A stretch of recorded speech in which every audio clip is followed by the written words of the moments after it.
What's going on, everyone? We are talking Daredevil Born Again. This is episode 5. Lamont, what did you think about the episode, sir?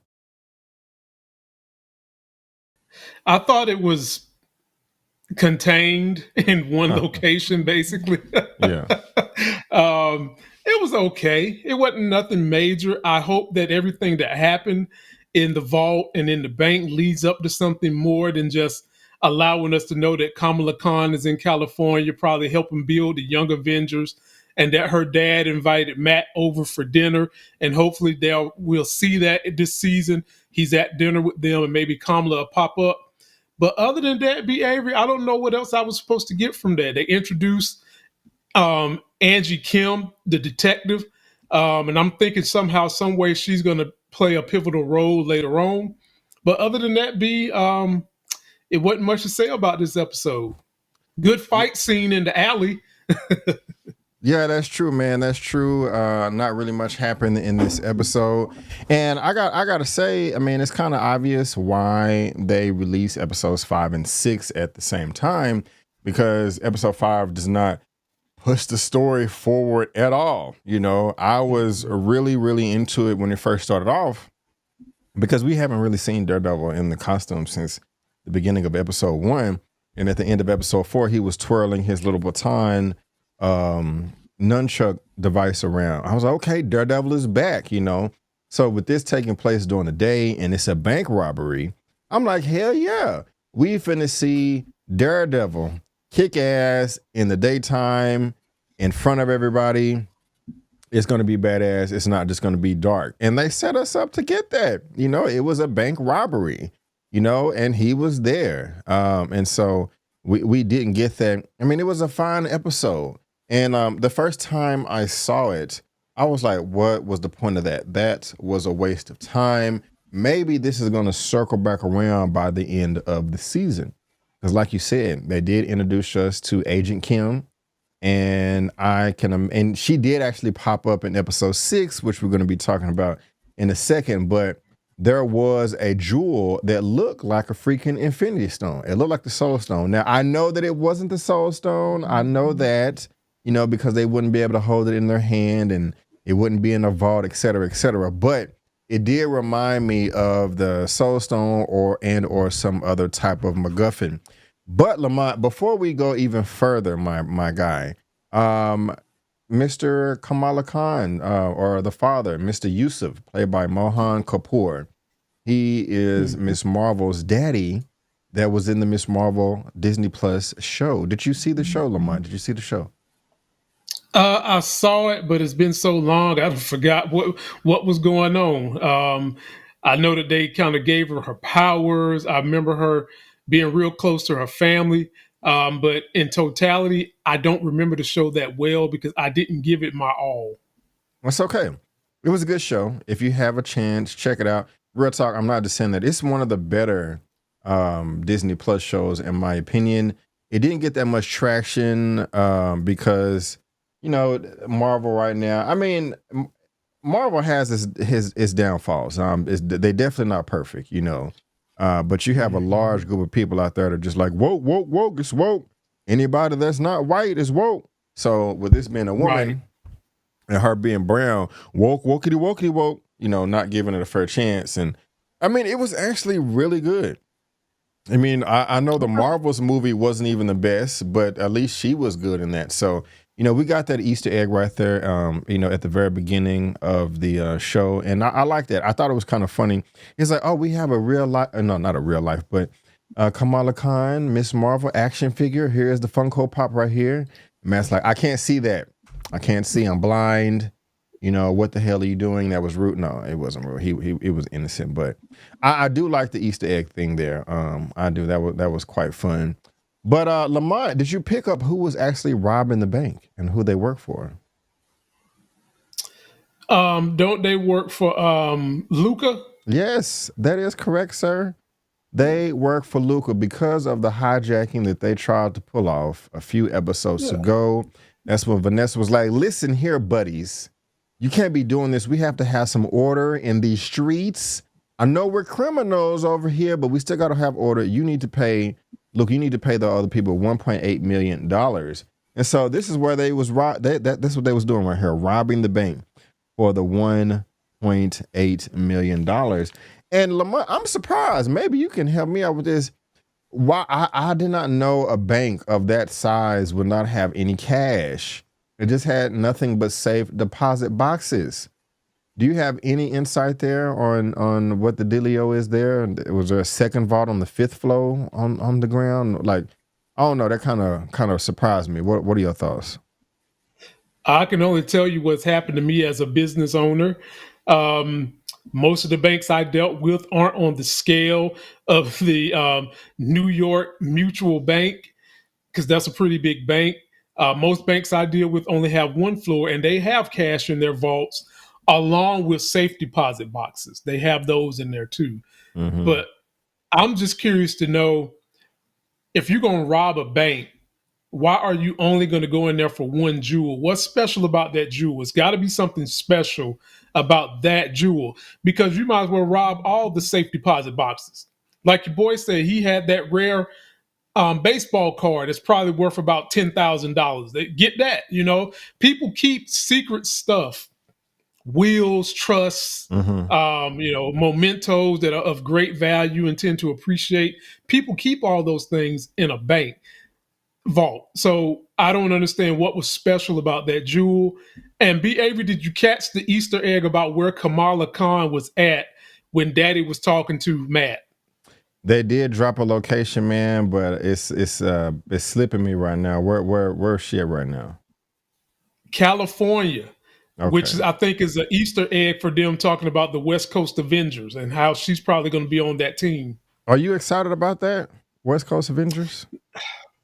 It depends on who's going to be on the team. I Like, feel. there's so many rumors that T'Challa's son is going to be up there. They do him right, I'll be for it. What's the Iron Lady? What's her name? Ironheart. Ironheart's supposed to be part of the team, and Hawkeye's supposed to be helping to train the team. Right now, I'm not that intrigued. Yeah. I am not. I mean, I want to see it eventually.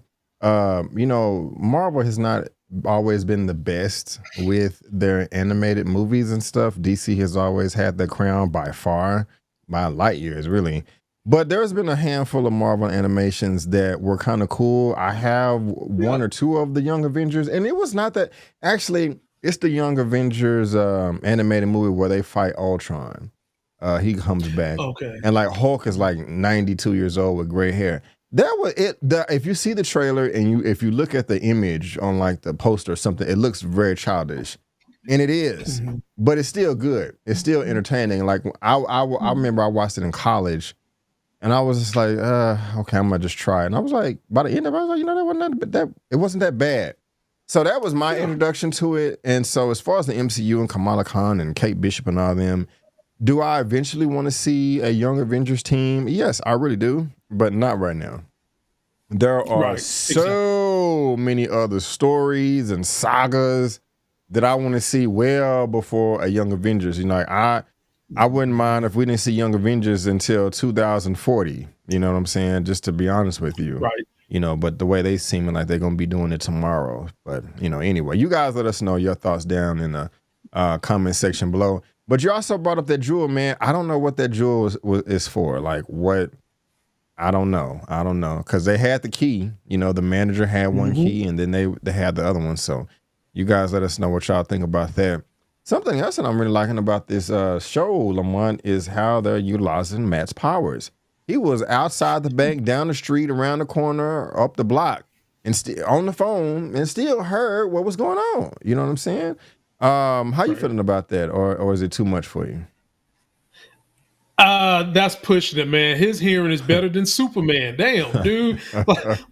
like Superman probably wants you to come help him. I mean, I get it, but I know people who are in the community, the deaf and blind community, and there is some truth in the fact that they do tend to lean on their other senses heavier because they can't speak or they can't see, but not to that degree, man. No, man. I mean, and then you in New York, not only are you able to hear that conversation with laser focus, but the hustle and bustle. New York is always noisy outside. You hear that?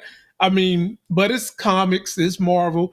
You got to be able to use your imagination a little bit, or you got to be able to feel like you're in the moment so that you don't critique it the way I'm critiquing it currently. So, I mean, it's cool, but damn, dude, you're hearing better than Superman. Yeah. That is true. Again, y'all let us know what y'all think there.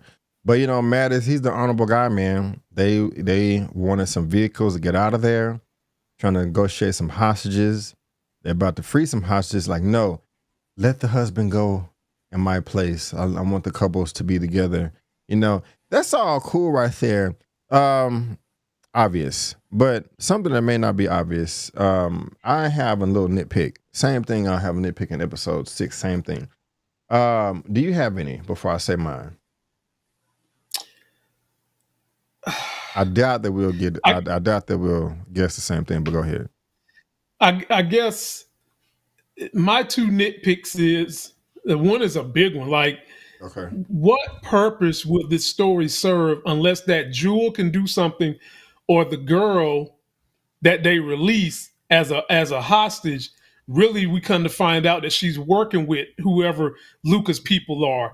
Does that have some significance because she got away? My nitpick is you didn't pay off those things yet, and are we going to have to wait to get them paid off? The only one, or is you got another one? Yeah, that's it. Okay, my fault. I'm up here waiting. Awkward silence. My bad. But my thing is this, man. I like the fight choreography, but when the henchmen took Matt down there and they was going down the stairs, he took his tie off and they started tussling. I kind of feel like Matt struggles too much taking down these bad guys. It is really annoying. You have been training martial arts your entire life. And not only training, bro, you've been trained by ninjas. So, like some of the best clans and leagues in the world. These underground factions that just are about that life.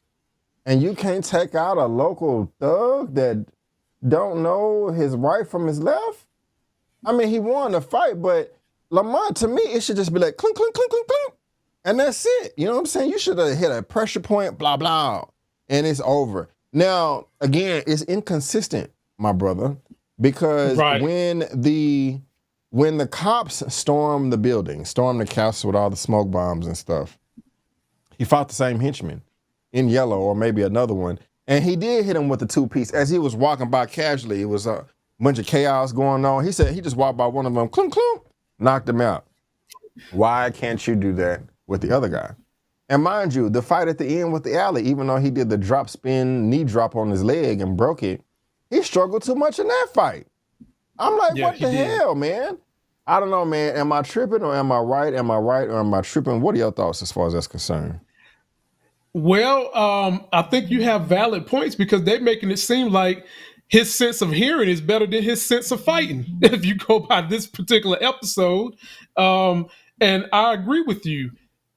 He is getting beat a little too bad by regular folk for our liking. Yes. But again, we can't be hypocrites. We complained about his super hearing, and now you want him to just whip these dudes' butt, simple and plain. And I think what they're trying to show us is the contrast between him in the Daredevil suit with the mindset of Daredevil versus him just being regular old Matt, the lawyer, even though he still uses the same skills, the same teaching.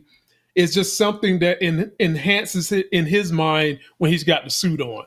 Because I agree, the fight in the alley, I think, should have been overwhelming. Matt Murdock beat his butt. That actually was a little bit of a struggle, a little bit. Yeah. So I kind of felt like that should have been a clear ass whipping, but I was okay with it. Like I do like to see that there's some opposition to him. Yeah. But if you're going to give him some opposition, it needs to be balanced fairly. So give this sucky villain a ratio of 1 to Matt 3. So if the intensity of the fight is a 6, Matt needs to score a 5 and the villain get a 1.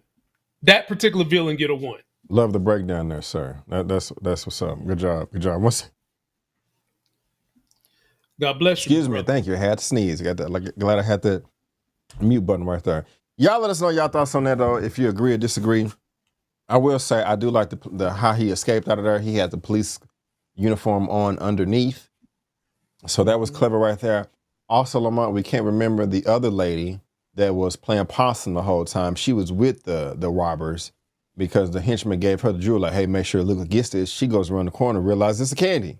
You know what I'm saying? So she's the one, you know, she was the lookout or whatever. So that was pretty much the episode. You know, they couldn't find the candy. Matt goes back, finds out that he still won't get his loan approved. And Mr. Yosef was like, he found the candy or the jewel in the candy jar. And that was it, man. You got any final thoughts or anything I left out?